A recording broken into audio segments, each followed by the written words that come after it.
అంటే నిన్న 20 పేపర్లో చూసిన కోడూరు ఎమ్మెల్యే ఆరవ శ్రీధర్. అదే మనిషేనా అసలు ఇది ఎమ్మెల్యేనా అని అనిపిస్తుంది నాకు. అసలు ఈ అరవ శ్రీధర్ అనేవాడు ప్రభుత్వ ఉద్యోగి అయిన ఒక అమ్మాయిని భయపెట్టి బెదిరించి రేపు చేసి హెరాస్ చేసి స్వయంగా ఆ అమ్మాయి తనకు జరిగిన అన్యాయాన్ని కూడా ఏకంగా సాక్ష్యాలు ఆధారాలతో సహా బయట పెట్టింది. ఆముదాల వలస ఎమ్మెల్యే ఇంకోడు కూన రవికుమార్. ఈయన గారి వేధింపులు భరించలేక గవర్నమెంట్ స్కూల్ ప్రిన్సిపల్ ఆత్మహత్యా యత్నం చేసుకుంటే ఇప్పటి వరకు చర్యలు లేవు.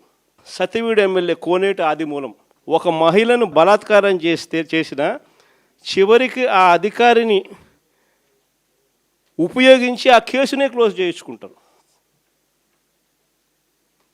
ఎంత దారుణంగా జరుగుతుందనంటే ఇంకొకడు మంత్రి సంధ్యారాణి పిఏ ఇంకొకడు తనను లైంగికంగా వేధిస్తున్నాడని మరొక ప్రభుత్వ ఉద్యోగి అయిన మహిళ ఫిర్యాదు చేస్తే అతన్ని వదిలేసి ఫిర్యాదు చేసిన ఆయమను జైల్లో పెడతారు. ఆయమ మీద కేసు. ఇంకోడు గుంటూరు ఈస్ట్ ఎమ్మెల్యే నజీర్ ఇంకోడు. ఈ మనిషి అశ్లీల వీడియోలు కూడా ఆయనతో మాట్లాడుతున్నాడు, ఈడు అశ్లీల వీడియోలు చూస్తూ ఉన్నాడు, ఈడు అశ్లీలంగా చేస్తూ. అసలు వీళ్ళు ఎవడు అసలు ఏ ప్రపంచంలో ఉండవు. ఇంకోడు మంత్రి సుభాష్ వాసంశెట్టి సుభాష్ ఇంకొకడు. ఏకంగా అశ్లీల డ్యాన్సులు చేస్తూ ఏకంగా చిందులేస్తానంటారు. అశ్లీల డ్యాన్సులు చేస్తూ ఏకంగా స్టేజ్ ఎక్కి చిందులేస్తాడు మంత్రి. అసలు నాకు ఆశ్చర్యంగా ఉంది. అసలు జంగల్ రాజ్యం అని అంటే ఇంకా వేరే పేరు ఏమైనా ఉంటుందా ఈ ప్రభుత్వంలో జరుగుతూ ఉన్న పనులకు? అసలు ఈ స్టేజ్లోకి ఒక ప్రభుత్వం పోవడం ఏంది? దగ్గరుండి ఇట్లా టోళ్ళని తీసుకొని పోయి ఇన్సిడెంట్ జరిగితే భయము భక్తి లేకపోకుండా మరుసటి రోజు జైల్లో పెట్టాల్సిన వాళ్ళందరినీ జైలు అనేది ఎలా ఉంటుందో చూపించాల్సింది పోయి, ఇలాంటిది ఏదైనా చేయాలంటే బొలులో భయం అనేది ఎలా ఉంటుందో చూపించాల్సింది పోయి వీళ్ళందరినీ ప్రోత్సహిస్తాడు ఎవడు? వీళ్ళందరినీ ప్రోత్సహిస్తూ ఉండేది వీళ్ళు. సాక్షాత్తు దగ్గరుండి చంద్రబాబు నాయుడు, ఆయన కొడుకు, ఆయన ప్రభుత్వం. నిజంగా ఇలాంటి పాలనలో మనం ఉన్నాము, ఇలాంటి రాష్ట్రంలో మనం ఉన్నాము అని నిజంగా జంగల్ రాజ్యం అని అంటే ఇదే. విచ్చలవిడి అవినీతి కనిపిస్తూ ఉంది. ఎమ్మెల్యేల దగ్గర నుంచి మంత్రుల దగ్గర నుంచి విచ్చలవిడితనం కనిపిస్తూ ఉంది. విపరీతమైన కరప్షను, పోలీసులు రెడ్ బుక్ రాజ్యాంగం. ఏ మనిషి తప్పు చేయకపోయినా కానీ దొంగ సాక్ష్యాలు, దొంగ కేసులు పెట్టి బెదిరిస్తూ ఉన్నారు, తీసుకొని పోతున్నారు, అరెస్టులు చేస్తూ ఉన్నారు. ఒకవైపున ఇవన్నీ, మరోవైపు చూస్తే ఎన్నికలప్పుడు చెప్పినటువన్నీ అబద్ధాలు, అన్నీ మోసాలు. మరోవైపున మంచి పథకాలన్నీ రద్దు. ఇంకోవైపు చూస్తే వ్యవస్థలన్నీ కొలాప్స్. ఈ మాదిరిగా సాగుతూ ఉంది చంద్రబాబు నాయుడు పాలన.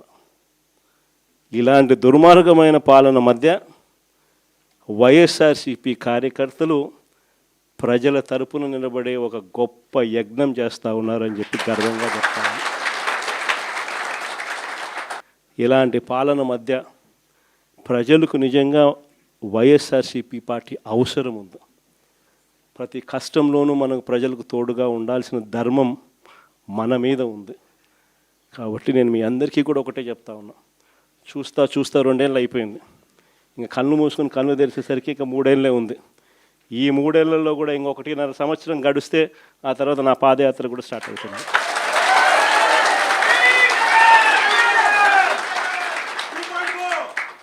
ఒకసారి నా పాదయాత్ర కూడా స్టార్ట్ అయిందంటే ఆ తర్వాత మరో 1.5 సంవత్సరం పూర్తిగా ఇంకా ప్రజల్లోనే దాదాపుగా 150 నియోజకవర్గాల పైచిలకే తిరుగుతాం, ప్రజల్లోనే ఉంటాం. ప్రతి 3వ రోజు ఏదో ఒక నియోజకవర్గం నుంచి కాన్స్టిట్యున్సీలో ప్రజల ఉప్పెనను చూపిస్తూ పబ్లిక్ మీటింగ్లో ప్రజా సమస్యలను లేవనెత్తు చంద్రబాబు నాయుడు కడిగేస్తూ పోతూ ఉంటాం.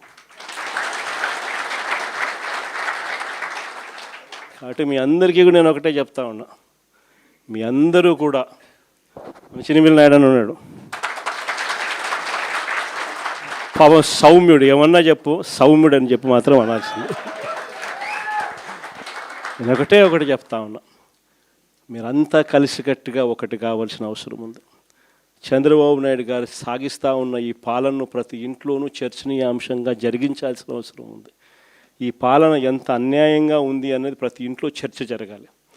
మన ప్రభుత్వ పాలనకు ఈ ప్రభుత్వానికి మధ్య తేడా ఎంతుంది అన్నది ప్రతి ఇంట్లో కూడా చర్చనీయాంశంగా మార్చాలి. అలా మారుస్తూ మనం ప్రతి గ్రామంలోనూ మన అనుబంధ విభాగాలు ఏదైతే మనం వేసుకుంటూ పోతున్నామో వాటి మీద పూర్తి ధ్యాస పెట్టండి. అనుబంధ విభాగాలు అన్నది మన క్యాడర్ ఏదైతే ఉందో వాటిని అన్నిటినీ స్ట్రీమ్లైన్ చేయాలి. వాటన్నిటినీ కూడా ఒక ఆర్గనైజ్డ్ సెక్టర్ కింద తీసుకొని రావాలి. తీసుకొని వచ్చి ప్రతి ఇంట్లోనూ ఈ చర్చనీయాంశం అయ్యేట్టుగా ఈ కార్యక్రమాలన్నీ చేస్తూ చంద్రబాబు నాయుడు గారు చేస్తూ ఉన్న అన్యాయాలకు ప్రజలకు తోడుగా నిలబడే కార్యక్రమం మనం చేయాల్సింది. ఇది మనం చేద్దాం. నేను మీకు హామీ ఇస్తా ఉన్నా, జగన్ 2.0లో మాత్రం ఖచ్చితంగా మీ అందరికీ నేను హామీ ఇస్తా ఉన్నా, కార్యకర్తలదే ప్రథమ స్థానం అవుతుంది. కార్యకర్తల ద్వారానే ప్రజలకు చంద్రబాబు నాయుడుకు మన పాలనకు మధ్య తేడా చూపిస్తూ మంచి జరిగించే కార్యక్రమం కూడా జరుగుతుంది.